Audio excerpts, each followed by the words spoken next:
Hello and welcome back to Canadian Boxing Hub. Just wanted to hop on and do a little night before prediction for Wardley and Parker. Parker Wardley, rather, I think it is. Exciting fight. Honestly, I hadn't been looking forward to this one in any sense. Well, let me kind of clarify that. Like both of these fighters, really have followed the career of Joseph Parker since TACAM or somewhere around there. So over a decade roughly. And really appreciate the style of both of these fighters, guys that are, 90% of the time in fun fights. Wardley even more so. But I wasn't too keen on it when it was first announced because I thought, Parker should be getting a shot. He should be getting a shot at a world title. And I don't blame that on Usyk. Like, I find the, British media in particular has really jumped on Usyk and, oh, he never fights. And, oh, he's dodging fights and Joseph Parker deserves a, chance. And what a shame. It's kind of strange framing because Frank Warren had the opportunity to give him a shot. There was all the bullshit with, Daniel Dubois and being sick 30 hours before a fight or whatever it was when he ended up fighting replacement Martin Bakole. He should have got his IBF title shot then, and I think he would have cleaned out Dubois, honestly. I think the Dubois that we saw post AJ was maybe a little bit more complacent, and now that's through the lens of seeing Alexander Usyk dismantle him, and maybe that's not fair. Usyk could do that to just about anybody. But, he was sharp in that AJ fight. He was, well-rounded, had a good game plan. He came into the Usyk fight, and he was just kind of winging shots a little more wildly. You could tell he had a lack of confidence, and as soon as he started getting hit, the hands were coming down. He was tucking his chin. He was just kind of winging shots over the top. And, of course, with a fighter like Usyk, he was just able to pick him apart. Anyways, I digress in all this to say I do believe that Joseph Parker could have become world champion in February, and all the dealings around that and his management after that by his promotional company, Queensberry, I think did him a disservice. So when he took the Wardley fight, I thought, this is a banana peel type of fight. You've got Wardley, who absolutely can chin any heavyweight with the right shot.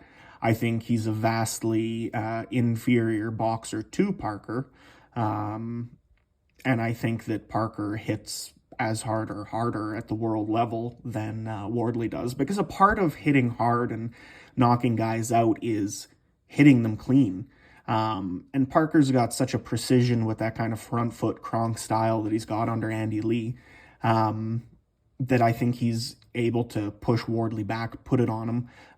Similar to the Hooney performance, except this is a guy who weighs 40 pounds more than Hooney, 20, 30, 40 pounds more. He's, physically much different than Hooney. He's mature. He's, been fighting at the world level, and carrying that power against, top level guys. So I think that we can see Parker, 262-pound Parker, with Andy Lee, his trainer, who he has been with since the first Derek Chisora fight. For whatever reason, everyone just has jumped on the narrative that he started training Joseph Parker after the Joe Joyce fight, which is a rewriting of history there. But nonetheless, with that style, with this condition that he's in, I think he carries the 262 pounds just fine. I think some people get too caught up in these weights and use your eyeballs a little bit. Look at the guy, the weights in his thighs, in his, chest and shoulders. And sure, there is a theory that can slow you down.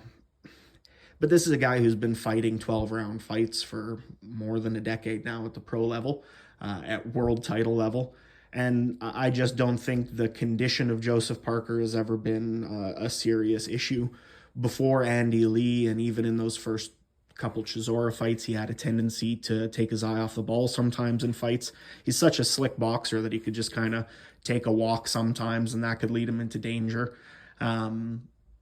But, he's a very sharp boxer. He's become much more front foot, well-conditioned, heavier, really sitting down on his shots. And I think his style is all wrong for a Wardley. I think if Wardley goes in there, of course, he's got a puncher's chance. And more than that, he's skilled enough to land these shots. But we didn't see him land that shot until the 10th round against Hooney. And Hooney, again, does not hit like Joseph Parker or this version of Joseph Parker.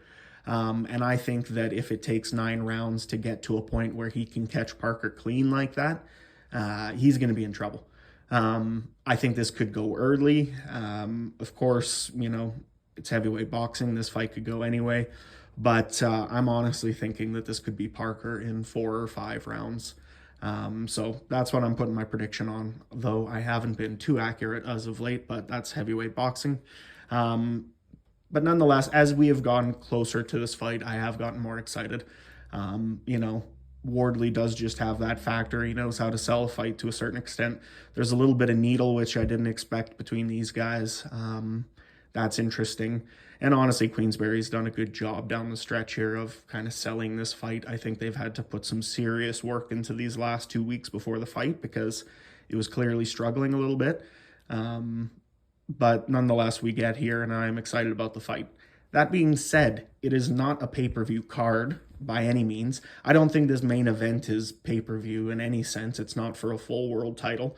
All due respect to these guys, they're not pay-per-view names on their own because there's no down card support in any real sense, Anyways, not a great card. Not thrilled as a, fight consumer that although we're paying our DAZN subscription, which was supposed to be the death of pay-per-view, you're supposed to pay an additional fee on all of these fights now. So that sucks. Whatever. I'll see you in a legal stream a couple hours later. Anyways, guys, let me know if you think your prediction is different than mine. We'll be interested to see how this fight plays out and what kind of permutations it has for the rest of the division. So let me know what you think. Comment, like, subscribe, and I will talk to you next time.